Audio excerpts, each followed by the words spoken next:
Against this background, what then should be the basis or specific form of a lasting solution in the most of the discourse that has gone on in the so far has been at the individual level, at the household level, and at the community level. Little has been done, if anything, at the national level, the regional level, and by regional level I mean SADC, and the international level. The national level, the regional level, the SADC level, and the international level are the missing links in what has been done. I think that we should try and ask basic questions without belaboring the point. Why little has been done at the national level?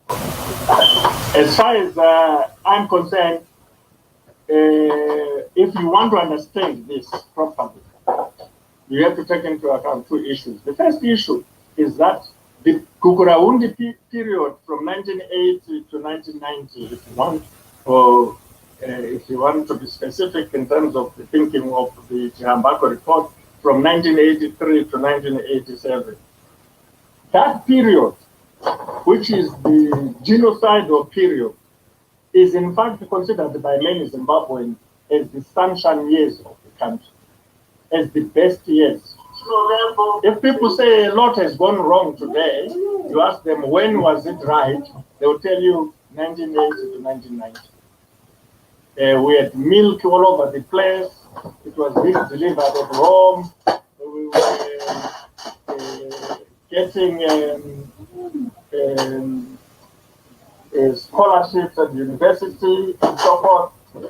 And you just have to ask yourself, how is it possible? Can you imagine anyone saying the Holocaust period was also the best period in Germany? And I think our compatriots need to come to terms with the fact that it is not possible for a country, golden age, paradise, to be the same period with genocide. It does not compute. It does not add up. And we need to have a better conversation about that to solve that very serious contradiction. You cannot say the first 10 years of independence are the years of paradise lost, paradise to be regained, when that is the genocide years. That's the first thing. And I think we should have a conversation. Sometimes it is enough to flag an issue without talking too much about it and expect rational people to interrogate that issue rationally. That's one problem at the regional level. At the national level. We need to move from people thinking this is a Matabeleland problem, this is a Zapu problem, to understanding that this is in fact a national problem. And one of the reasons, which is the second part, is that because people thought that is the Matabeleland problem, you see over the years, the Gugurahundi practice, the Gugurahundi mentality, Gugurahundi culture being extended now to the extent that where we are, the Gugurahundi effect pervades the whole country.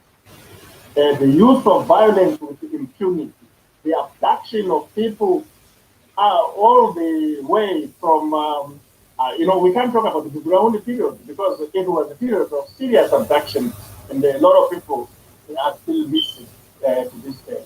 But subsequently, the Rashua Pujat, the Kenkala, all the way up to the Titan. You can't solve those abductions without coming to terms with the Gugurahundi, the genocide. You can't deal with the problem of impunity in Zimbabwe at the national level without NGO. And it's not a coincidence that after 2017, there has been a regrouping of Ugraundi elements across the board.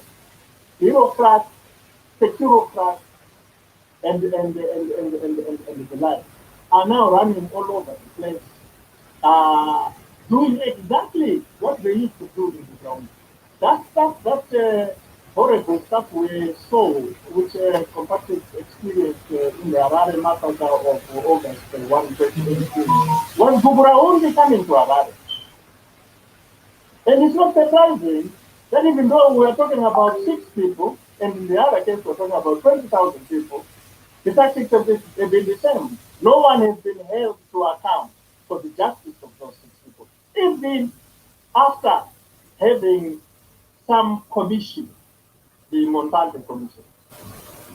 In Dubraundi, it's the Chirambato Commission. Here in Harare, it was the Montante Commission, saying that the 6 people who died because of the army guns, the 35 people who were injured critically, army guns, no process to this day. If Kubrauni had been addressed, I bet my last dollar the Harare massacre would not have been possible in August 2018. I bet my last dollar the massacres in January 2019 would not have happened. I bet my last dollar the 118 people who were abducted between November 2017 and September 2020 would not have happened. And what young Kawana you went through and still that would not have happened. What is being seen with the ending of Rona Mamunde and two of her colleagues is not happening. The incredible daily of is Ugraondi side. And it's very clear that they're saying we will deal with you technocratic side. Forget politics, forget the constitution. In Bukrahundi, they used the Rhodesian state of emergency for 10 years. It was in effect from 1980 to July 1990. People would be put in the court system, but detained after they declared by the court for 4 years. The likes of November, look out for it. That's what is done. And it's being done with impunity because they got away with it. That's at the national level. How about the regional level? Well, the fact that Nyerere triggered this makes it a substitution. And it is very important for Chama Pinduzi in Tanzania to understand that we will not be able to solve Bukrahundi in Zimbabwe without them coming to the state. They must stop what they started, finish what they started. And this is not finger pointing, this is historical. There is no reason why you should have the so-called meeting of former liberation movements, of which Chama to drink tea and laugh and talk about sanctions and declare 25th of October a sanctions day on the back of Bukrahundi, which is unresolved. That's not that. It is also important for the ANC to come to the party. They should not say, oh, ZANU-PF is our sister liberation movement. Meanwhile, they know that a trigger of Bukrahundi was the abuse of the incontrovertly the freedom fighters who were in Zimbabwe, whose weapons and so forth were falsely attributed to Zipra and Zaki, and many of whom were declared refugees and sent away to Zambia. There was a serious working relationship between Zipra and the uncontroversial freedom fighters. And that relationship was exploited to justify the. You cannot expect exactly different communities in Macedonia to solve this problem alone as if it has nothing to do with it, when in fact they have to come to the task. Democrats must understand that not only does it have individual, household, community, and national problems, it must understand that it is a regional problem. That's how you find a lasting solution. But if the region pretends, no, that is a domestic issue, when they were party to the triggering of this issue, that's not right. Lastly, the British government was complete through a conspiracy of silence. The British government also takes the view that the first 10 years were wonderful until they started grabbing land from white farmers. That's what was wrong. That's what raised the government issue. That is not historical correct. It's the same position taken by the white Commonwealth, Australia, Canada, New Zealand. They want to convince themselves and their population that this government was wonderful for the first 10 years, and it lost its way when it started grabbing land, and the struggle for democracy in Zimbabwe started in 2000. So you want to cover up for genocide by rewriting history? I think it is very important and would be very effective for the British government to revisit its engagement. After all, researchers like uh, Stuart Dorat and other student researchers who are doing PhDs and so forth are coming up with, they are taking advantage of freedom of information legislation in UK, US, Australia, Canada, to get access to amazing cables, which show that this government knew what was going on when people were being massacred, and kept quiet, and started making noise when it was too late, and when they started making that noise, it was muted. When the government came up with the Zimbabwe Commission, it designated ministers to the Greek embassies, and they said, thank you, thank you. So there's an opportunity to say, now that we see the connection between Gupra Wundi and the current situation of situation in Zimbabwe, let's have a solution that is comprehensive, that deals with the problem from 1980 to now. And I think that Zimbabwe applies for readmission to the Commonwealth. An important item, agenda item, should be the resolution of it will be unfortunate to resolve this or to engage Zimbabwe, for the Commonwealth to engage Zimbabwe concerns that.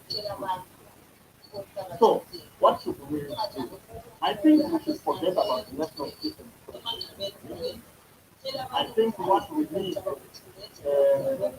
is going forward, let's move forward to find a lasting solution, uh, is to come up with an international commission of the kind. Not an NPR, but an international commission of inquiry represented at the level that I have. Of course, the rest will be in details, and in that detail we will also find the devil. But this is what is important. As to the terms of reference of that commission, I think we need an honest partner. But outside an international commission or a fact-finding kind of commission that will look at these issues from 1980 to now, it will not be possible to come up with a lasting solution to the Gugura inside. I think. Thank you, Prof, for your sharing contribution to this debate. We are very grateful for your take on this situation. It was quite comprehensive. I'm sure our discussions will have quite a lot to say about it. I have looked at our participants and I haven't seen anyone who was not around who would need me to summarize what has been said. I'm sure it's very clear, and therefore we will move to our discussion. Pastor Raymond, are you on board? You coming on your Yes, I am. Thank you. Yes, I think I am. is coming on that one. And then after we have Dr. Somebody Hatebe, and then the Prof will come in, and then we will have our plenary. Thank you very much for the opportunity, Prof. Moyo. Always very, very inspiring and encouraging to hear from you, especially your very, very open views and sometimes quite insightful ideas. And we thank you very much for also some of the information that some of us have and the opportunity that you had to interact with some of these people. And that information to us is very good. About the fact that there's need for a comprehensive change, comprehensive solution for Gugura. The reason being it has taken a considerable length of time without any solution, and therefore it cannot be a piecemeal approach. We need to find ways and means of how to deal with this. But it's also importantly, you mentioned the need for us to recognize that the problem of crime against humanity has been perpetuated and resulted into the crisis that Zimbabwe has found itself in even today, and given opportunity to the current regime to continue to perpetuate this kind of violence. And how do we find that national approach to do this? We then brought in the opportunity that came through the Hambakwe, but we made it very clear to us that the Hambakwe was inadequate and the Hambakwe was not complete, and that it would not be able to bring about the solution. Some of us really connect the Hambakwe solution with the Dumbujena solution, as well as part of the reason why the government has not been able to be forthcoming in bringing this.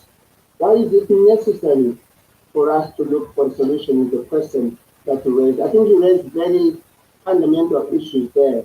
Number one, the need for justice for victims. Number two, the need to bring healing or innate for healing, but also equally telling to hold the perpetrators accountable for the sins and injustices that they have committed. But above all, when we look at the people of Matabeleland and the people of Midlands, the need for communities to be reconciled. Probably to add to that is to reconcile with themselves and to reconcile with what happened, and also to be able to find solutions as to why something of that nature could happen, particularly to children and women who did not understand why and what was going on. That was very, very important You also went to talk about the how. How do we how will we manage to bring about the justice, accountability, healing, and reconciliation? And in doing that, you talked about the need for methodology. And in the discussion of that methodology, you then brought about the issue of truth telling, which is very critical. How could we solve a problem that we don't know about? How could we solve a problem that victims have not been given an opportunity to say why, to say what it is that happened to them? And again, that is still part of the problem that we solve, that we need to solve. But you also talked about, probably most of us thought that the National Peace and Reconciliation was going to be the means through which some of these things can happen or could happen. But you also then threw some light to the reason why you do not believe that the brief, the design and objectives of the formation of the National Peace and Reconciliation was never to resolve Gukurahundi.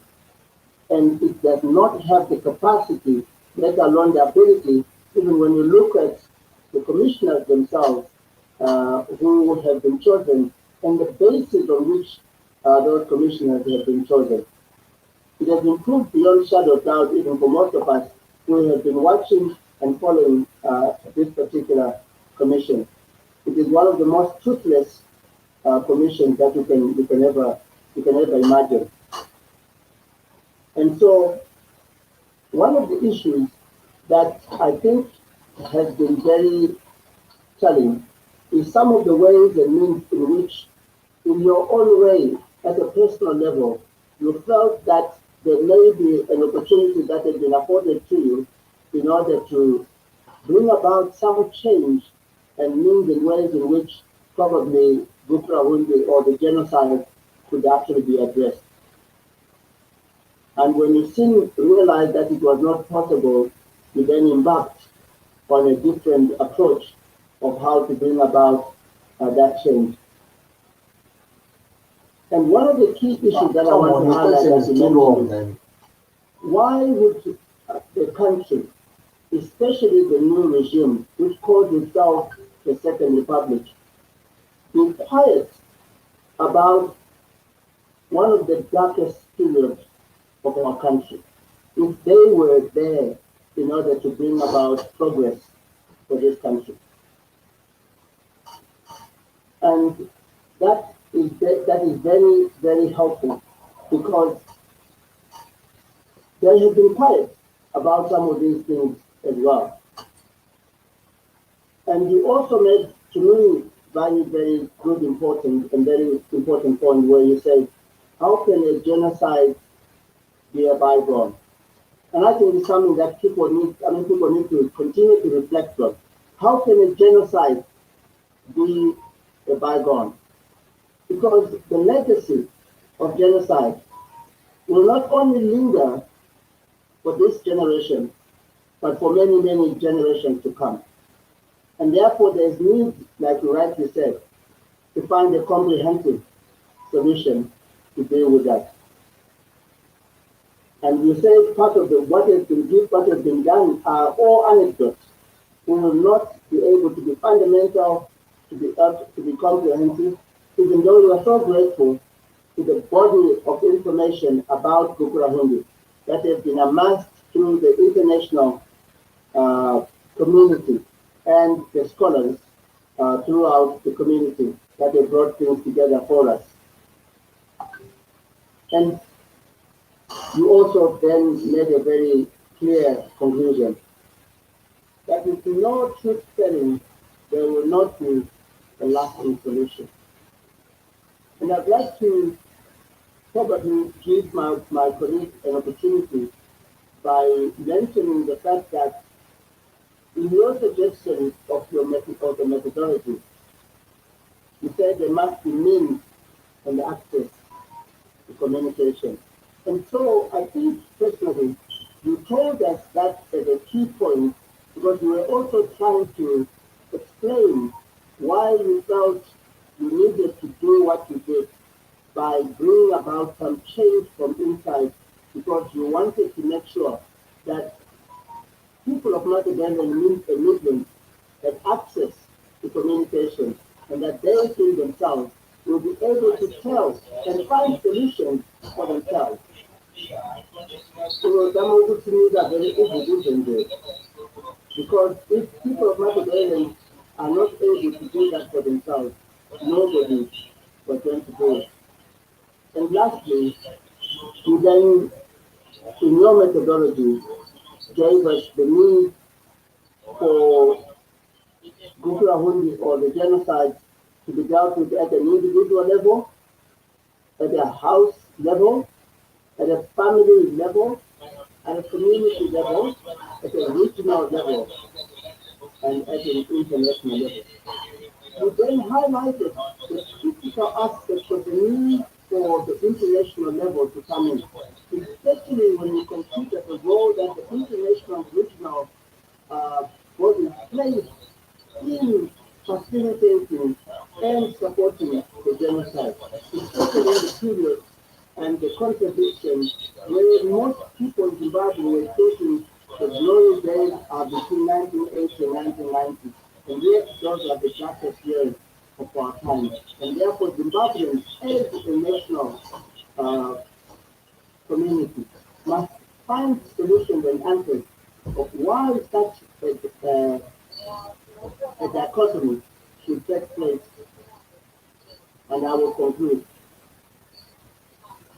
that the British and the regional, through the regional political bodies, must be brought in order to help. Thank you very much. I leave it here and I open to my colleagues to come in before we have the plenary session. Dr. Hadi. Well, thank you very much, Pastor Raymond. Dr. Hatere, Professor Moyo says anecdote cannot be debated.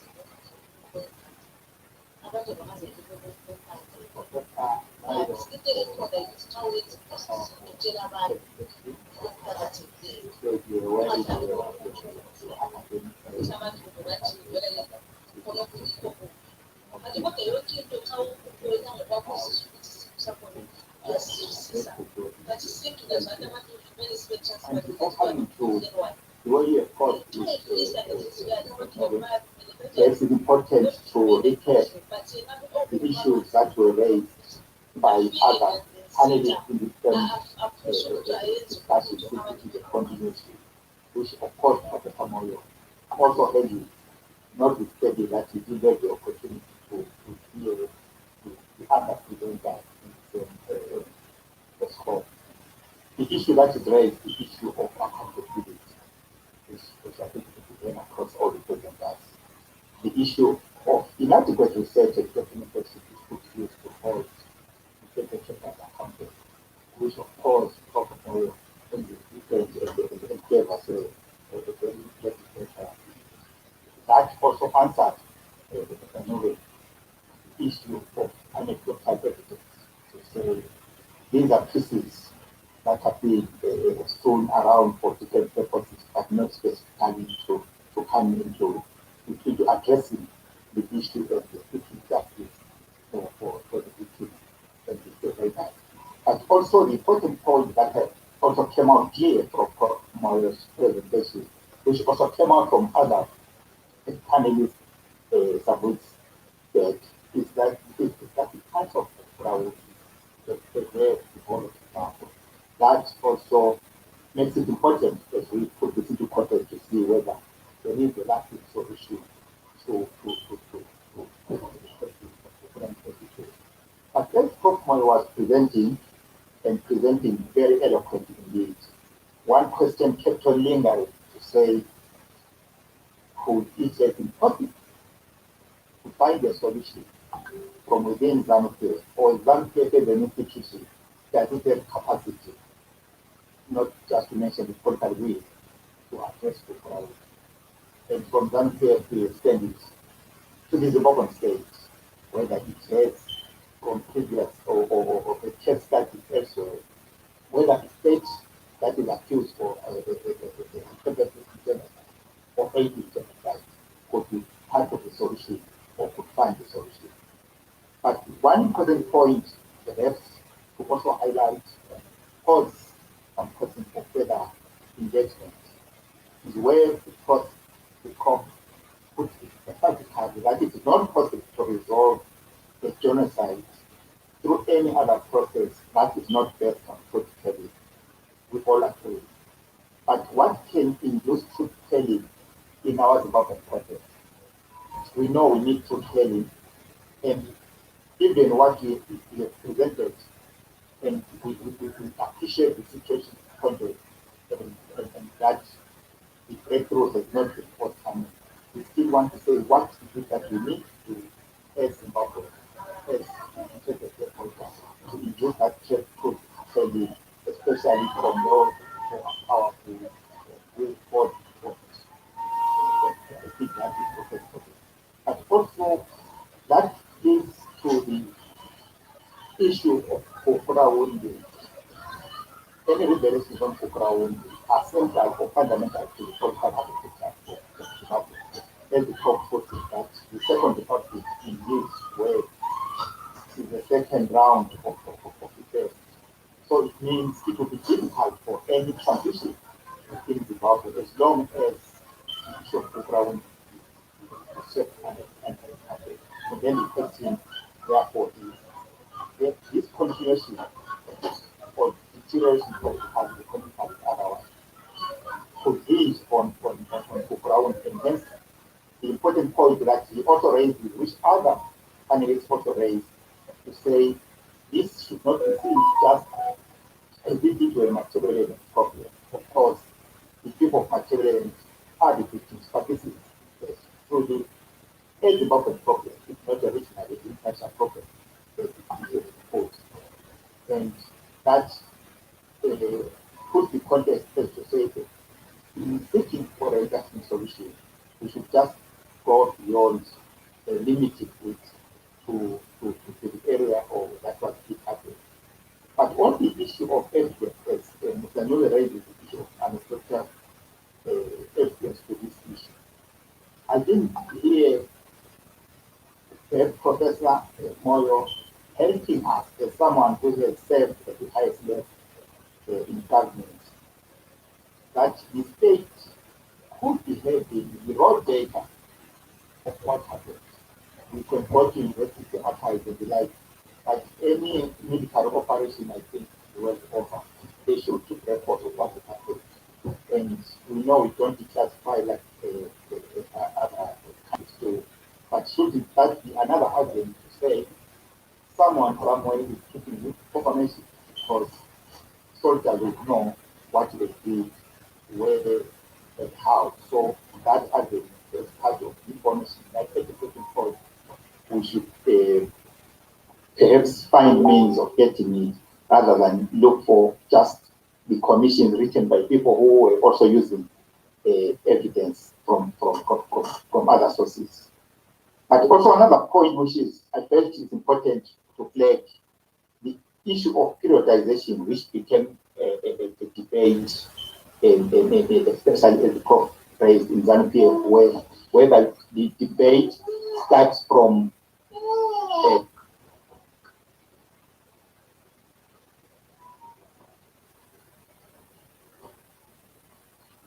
whether the debate should, the issue of periodization should start in 1965 UDI or 1890 during colonization, or even prior to colonization.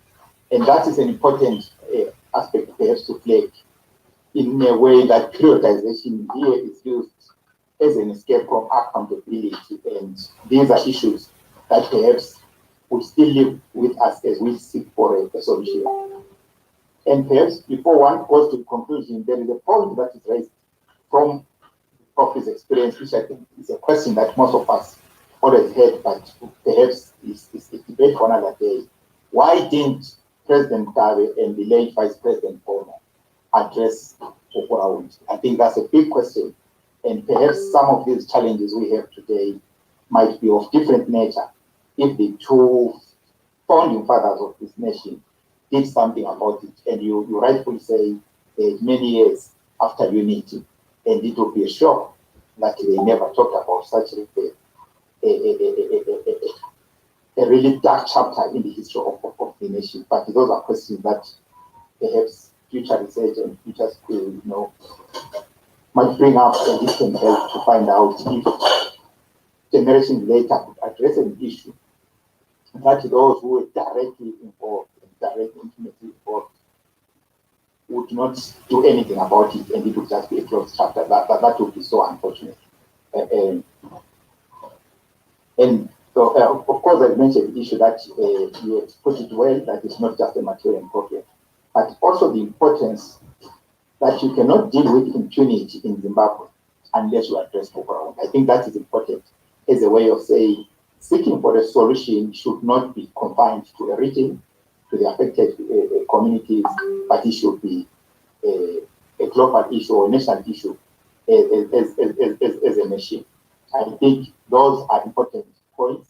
Some of them, I think, they will come as we debate, but generally, I think it was very comprehensive, raised a lot of issues, some that some of us were not aware, as we are also trying to research here and there on this issue. But I think the points were strong, especially the inadequacies of the NPRC by this very foundation, as my colleague has already raised that issue. Thank you so much. Well, thank you very much. Mr. Mule, I think there's one. Mr. Mule? Yes, Pastor Raymond. I think I just need to pose one very key question to the Prof. In his own opinion, is it possible for us to be able to solve issues of the genocide under the current regime, especially when they are the perpetrators of what actually happened? Is it possible? We just need, and I think everybody else needs to hear his opinion on that. Well, thank you very much, Pastor Dr. Raymond. Prof, would you love to respond to some of the issues that were raised? Just probably take a minute or so before we go to the plenary. Thank you, Nube, for emphasizing that I should take a minute, given the crime I already committed. So I'll just first like to thank both Pastor Muti and Dr. Hadley for their interventions. And I really don't think that at this juncture it's useful for me to answer any questions, but Pastor Muti's question was so specific that if I don't answer it, he will feel an injustice when we are talking about justice. My shorthand answer is no. It's obvious that the current government is not interested in finding a lasting solution to this problem. It is also obvious that it lacks the political will and the capacity to do so. Hence my proposal for an international commission represented at those levels. If the government finds that across those 6 levels, there's a consensus to find a lasting solution to Burundi as a way of dealing with the current situation and the future situation, obviously it will have to play ball in the same way it's played ball when the surrounding circumstances of the 2018 election after August 1 necessitated an international commission. Whether that was an international commission is another story, but the answer is no. It's finally on that point, Pastor Mott, as we all know, on the 16th of this month, which is Friday, there are those interviews for the NPRC vacant positions for commissioners. Can you see how serious that is? How do they have interviews for an NPRC, their own instrument, when there is no vice president responsible for that? And the vice president responsible for NPRC is supposed to come from Matabeleland. And now you have a ZANU leadership wanting to preside over the selection of a key or what should be a key body with no input from the affected communities. They just want to sit alone and do that, and therefore no, they do not have the capacity to or in the will. The rest of the comments I appreciate from both Pastor Motsi and from Dr. Hadley. Thank you. Well, thank you very much, Prof. Ladies and gentlemen, we are running out of time, so what we are going to do is to move as fast as possible towards the conclusion of our meeting. So I will ask our participants, if ever there is anyone with a 5-second, 10-second comment or question to the Prof, we can take those.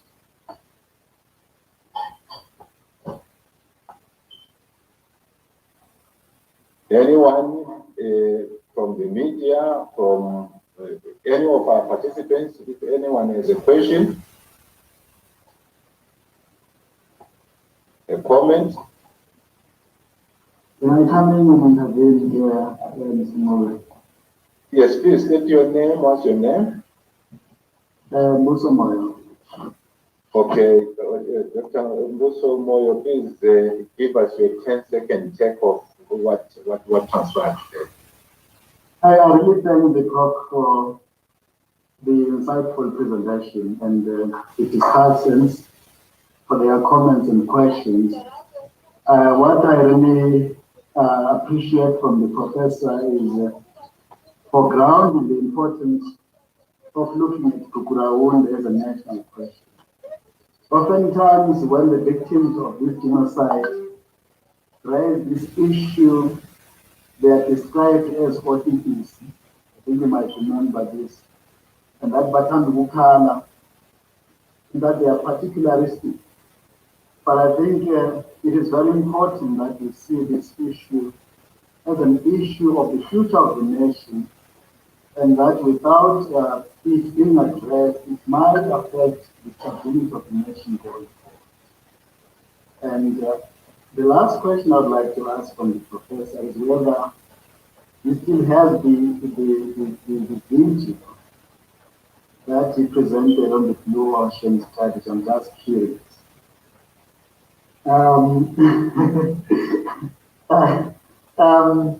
Yes, the question of, I just want to make a suggestion, the question of anecdotal evidence and the lack of evidence,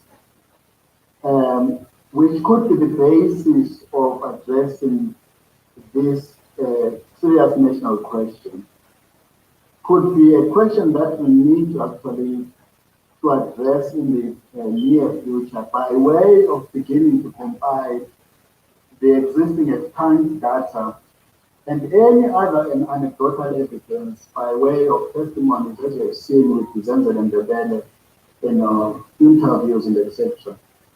So we should be a corpus of information on Kukuraund. Thank you. Okay, thank you very much for that, Mr. Nkala. Could you please come in with your 10-second intervention?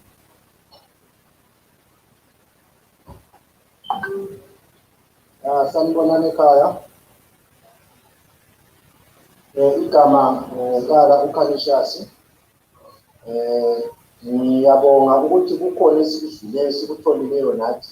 Kodwa-ke nginombuzo wodwa ukuthi njengoba kune-information engaka, thina abanye sazalwa ngo-1982, uma kufika lesi sikhathi sithola ukuthi information engaka linayo, senzani ngayo? Ngoba kumele siphakame senze something okuzakwenza ukuthi lo mhlaba ubone lokho senzani ngakho, njengoba sifana phasini singabakhokheli nabadala singabantwana, kodwa le nto kuyasidla yasi-afekta sonke. Senzani ngayo ngoba kukhona into okumele siyenze. Ngiyabonga. Well, thank you very much. Any other contribution before we go back to Professor Moyo and we close? Anyone? Kumbulani Maposta, could you please come in 10 seconds at most? Thank you.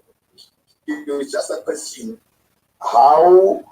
What does it take to set that international commission, which takes representatives at this 6 levels? What does it take? Okay, thank you. Thank you. Before I close on the plenary, is there anyone who wants to come in? Anyone wants to come in? Because we are closing. When we go back to the professor, we are not coming back to the plenary. Anyone?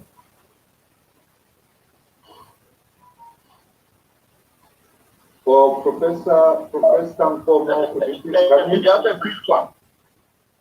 Just a quick one. I want to find out from the professor that suppose the NPRC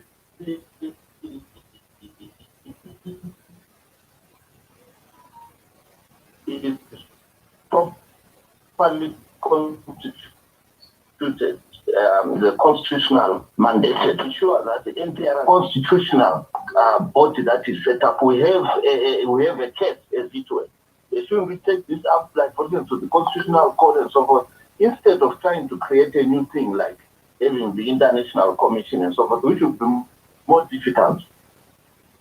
Okay, thank you, the Reverend Banda.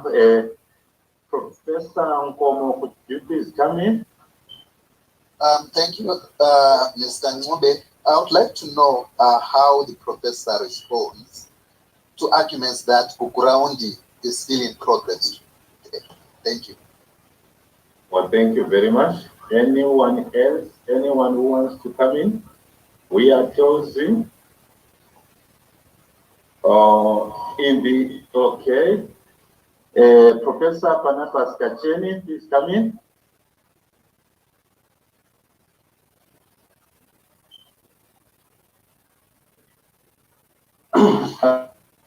Okay. Thank you for the insightful talk by Professor Moyo and the president. He talked about the socio-economic stuff that has impacted negatively on those communities in the were affected by genocide, implying that the scorched earth policy of the government continues up to date, meaning that those communities from the Indians and Machiavellians are actually pushed to the periphery of the economy, meaning to abject poverty and toiling in different parts of the world. So now, looking at setting the International Commission and other commissions until you conclude the solution, probably might take it might take some 10, 15, or 15 years. By then, the people will be like maybe a zoo in my development. So how can we build to that? Thank you. Okay, thank you, Prof. Can we go to Santa Moses and Inako? And with those, I think we are going to close and go back to Professor Moyo. Oh, thank you very much. I'm Santa Moses. I would like to appreciate this opportunity. It's really wonderful for us as material lenders to meet like this. I would request that we continue having meetings like this. And then I also have one question for the professor to say what does he think Matabeleland should do in order to come right. Thank you very much. Okay, thank you very much, Mr. Ngobe. Kinapo, please come in. You are the last participant from the plenary, and we will go back to Professor Moyo. Yes, thank you, Mr. Mube, and I'd like to thank everyone who has been presenting in this conference. My quick question, Professor Moyo Utiena, he looked for the Sihambabwe Commission report, tirelessly looked for it, but could not lay his hands on it. And he said, you know, that report will not tell us anything we don't already know, but its importance lies in it, giving us an insight into the minds of the masterminds of Bukuraundi and the perpetrators of Bukuraundi. Now, my question is this, Professor Mon, now that you are not in government anymore, did you, while you were in government and looking for this report, did you, for want of a better word, did you groom other people, you know, who could continue to look for this document in government offices, you know, or now that we are out of government, that is the end of the quest for this document? Thank you. Okay, thank you very much, Kinako. Let me go back to Professor Moyo for your responses, for your response to the comments and questions. And could you please, at the end of that, give us your summing up for your closing remarks? Let me put it that way.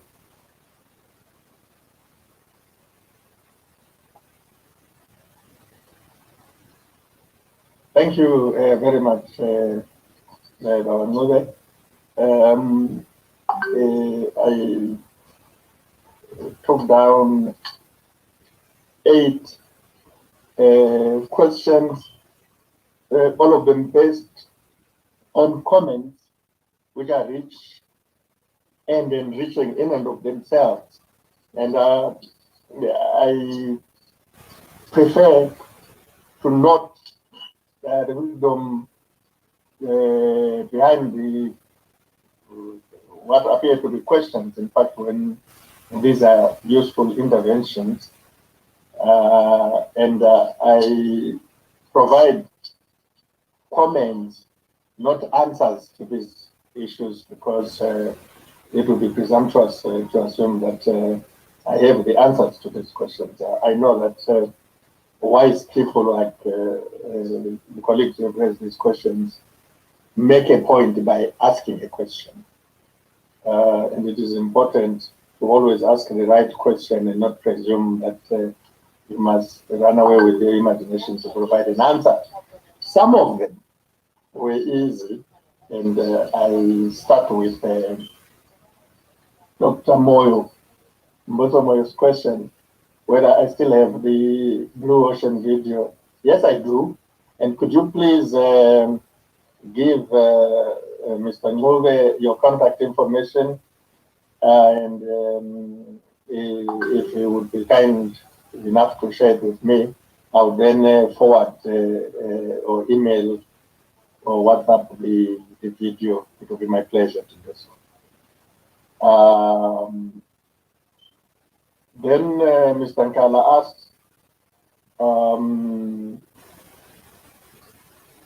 what are we to do with this information?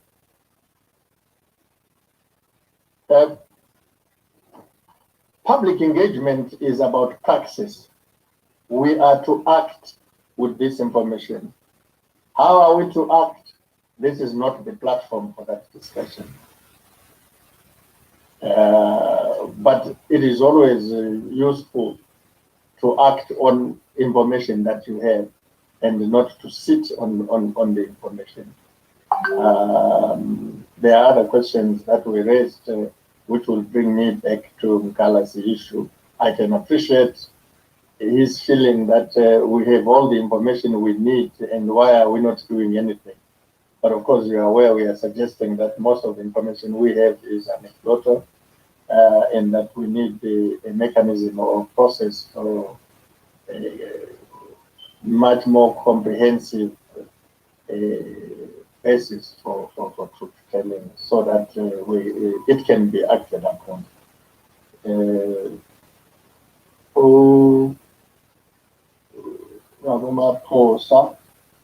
What does what will it take? What do we need to do? I think what is very important is to engage in public advocacy, which Ipe Chulugazulu is already doing. We need more Ipe Chulugazulu, and we need more people to participate in such initiatives. We need people to support the work that Zenzele Ndebele does at the Center for Information and Technology. Can you imagine what would happen if the path-breaking documentaries that Ndebele has been doing were to be on ZBC? And why are they not on ZBC? ZBC is the public broadcaster. But more specifically, if this is a new dispensation, why would they not show? So it's very important for us to engage in public advocacy and make the right noises. I imagine, for example, that if there could be a position in the affected communities in Matabeleland and the Midlands, which is all the 3 provinces plus that part of the Midlands, to say they will not send anyone to any elective office, from local authorities to the National Assembly and to the Senate, who does not take a position that they want a lasting solution to the Gugura-only genocide. If you don't support that, we will not support you. We expect you to speak on that. This is what we've seen, for example, with communities in the United States that are pushing the Black Lives Matter movement. And why are institutions in these communities quiet? Can you imagine if the Highlanders executive would meet with President Mnangagwa and not ask for farms and say the community where we are is concerned about finding a lasting solution to Gugura-Wundi, and Mr. President, what is your party, what are you, what is your government doing about this? It's that engagement that we should see in our communities. This idea that it takes Zulu and sites and organizations like that to raise these issues, and everyone else is quiet, makes it very difficult to find a lasting solution. Let every voice, especially cultural and community voices, and sporting institutions, especially historic ones like Highlanders and others, would do well to speak as neutral but formidable voices on an issue as crucial as genocide. We are not asking people to support political parties or politicians, but we are asking them to speak out in favor of finding a lasting solution to the Gugura-Wundi genocide. And Reverend Vanda raises an issue that is legitimate about MPRC, and why not let it continue, because it's already constituted. I did not say that it must discontinue. It should continue, but we must not be blind to what it is doing. I think the fact that the government wants the 10-year lifespan, which has 3 or so years to go, to lapse and get rid of this is very telling. And if you bank on that basket and put all your eggs in that basket, rest assured that there will not be a lasting solution. And in any event, the NPRC has not shown the capacity or interest to rope in other very critical players in this at the regional subject level, at the level of the international community, and the government just doesn't want to do that. Therefore, I think we should let them continue with their charade, but they might change their ways if they start seeing community, national action. You know, they themselves have not said that this is genocide, and we have pointed out that there's already some anecdotal evidence there. The NPRC's approach to evidence gathering is itself very in clear and unfortunate way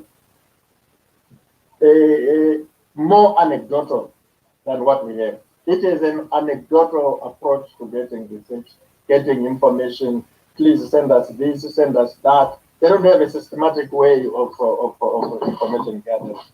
So, no, we don't want to do away with them, but also their inherent limitations are so obvious to everyone that something else needs to be done at the very least to complement what they are doing, or to do better what they are not doing.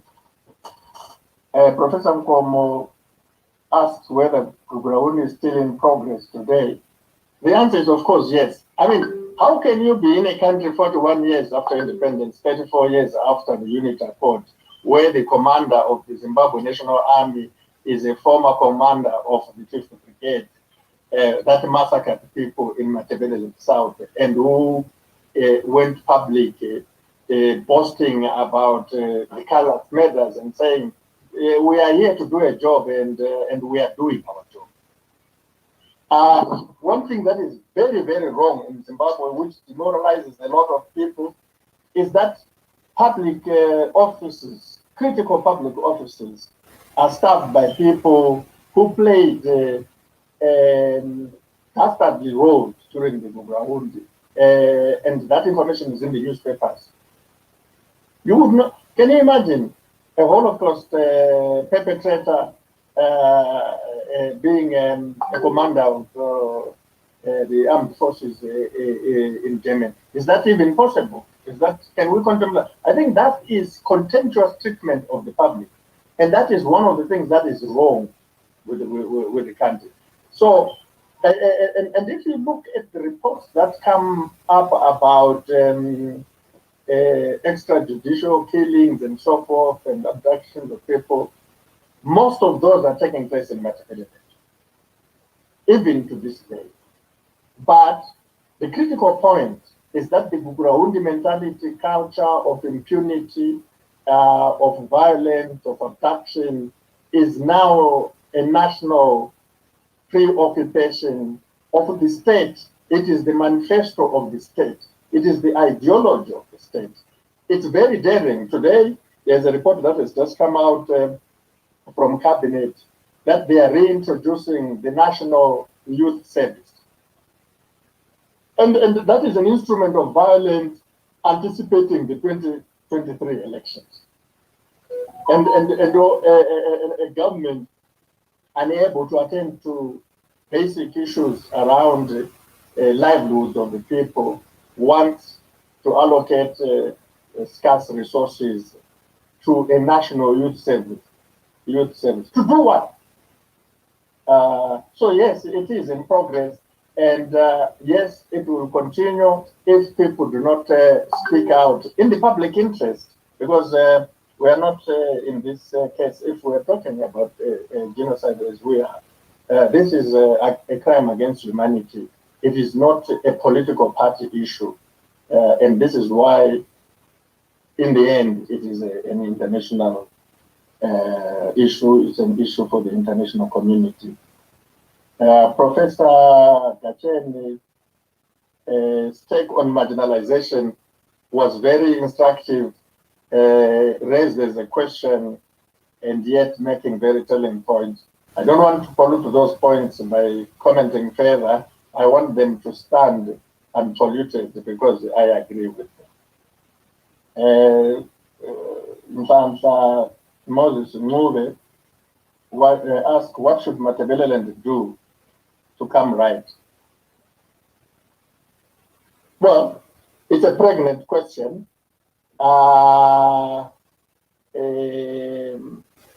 And I know that there are all sorts of issues that have been placed on the agenda out there. I think a constitutional democracy should allow the ventilation of those issues. Matabeleland should speak out. But I understand the frustration in Matabeleland. They spoke out and voted in a particular way in the 2000 election, only to find that other parts of the country voted differently. Same happened in 2005 and so forth. But you never tire to speak out. And as I suggested earlier, hold everyone who seeks public office to account on the Gugrawundi issue, on the genocide issue. Ken, of course, the last question says, now that you are, says when you were in government, you were looking for the Tiambakwe report and you didn't get it.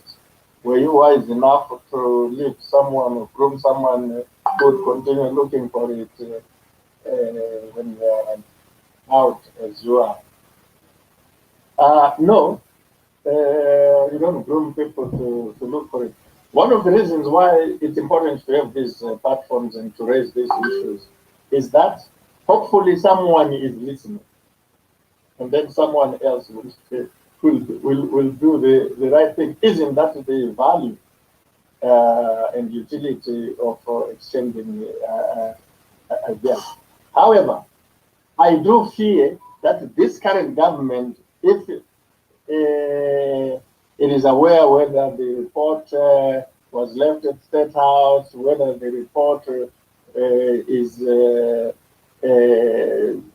CIO section at the National Archives, we now have a government that is capable of destroying that report.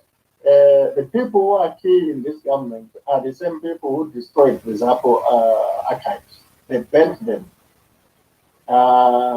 You know, they use the Leninist approach. You tell a Leninist that there's a subway in New York, and you say, well, they will not be tomorrow because we're going to bomb them. So you tell them there's a report and you are looking for it. They'll wake up tomorrow and just destroy it. We are not dealing with a government that values information. They believe that the information or data is dangerous to the state. But I'm sorry, I didn't groom anyone. Finally, I have spoken enough. Sometimes if you say more than enough, you create problems. My closing remark really is to thank you for the gallant work that you are doing as Ibn Zulu. And I agree. I can't remember which colleague raised that point, but it was that it is very good to have this kind of discussion. Let's have more of them, pointed discussions, and let us focus on this particular issue. Let us make other people outside Matabeleland not afraid of the discourse. There's a lot of demonization that takes place to say, don't listen to Ngove, Alima Zinu Ngove, and as for any page, oh no, that's anarchist, they want to secede. Secessionists think their opponents are secessionists. That's what they do. This, especially this Lacoste think that. It is very important to be nuanced in a situation like this, to engage in order to achieve a purpose. to be multifaceted in the approach that you take. If we say this is a national issue, let's then act national at the local level. That's how we will reach out. But if you say it's national and you are threatening to exterminate other people because they did this and that, then instinctively they will resist the message. A lot of people in public platforms say to me, well, now we are talking about Gugurahundi, but you didn't talk about it when you were in government. That kind of view, apart from being false, doesn't understand that when you are inside, the methods that you use are different from those when you are outside. There's no reason for an outsider to behave like an insider, and there's no reason for an insider to behave like an outsider. I mean, a question that was raised, I think it was part of the comment, but I pointed or at least said something about it, is the fact that Mugabe and Nkomo failed to address this. People want Jonathan Moyo to have succeeded inside the ZANU-PF when Nkomo and Mugabe failed for 12 years. And they want Jonathan Moyo to have succeeded for 7 years and interrupted the president in 7 years. Perhaps, because times differ. But if you were to genuinely ask me why Nkomo and Mugabe failed to solve this problem, from what I gather, it's because Zimbabwe has been a military state. And the most decisive organ of the state is the military. And they did not want to cooperate. They considered it an issue. They think that they would be the losers. Why? I mean, if people set up a whole brigade, the whole CIO experience, how can an independent country which fought against a state of emergency spend 10 years under that state of emergency? I mean, these Zimbabweans who say that the first 10 years were sunshine years, if they don't want to talk about Gugurahundi, how do they explain that those 10 years were state of emergency, where there was legalized arbitrary rule? How do you explain that? So I think that we have an opportunity, and I hope through these kinds of discussions using technology, if it regards to the site, I know site is doing excellent work in that regard. We'll go technological. I think we need to discover technological-based ways of engaging the state in terms of generating and disseminating relevant information. And when people have relevant information, they usually are out to act. Once again, Dr. and your colleagues, I would like to thank you for this opportunity, and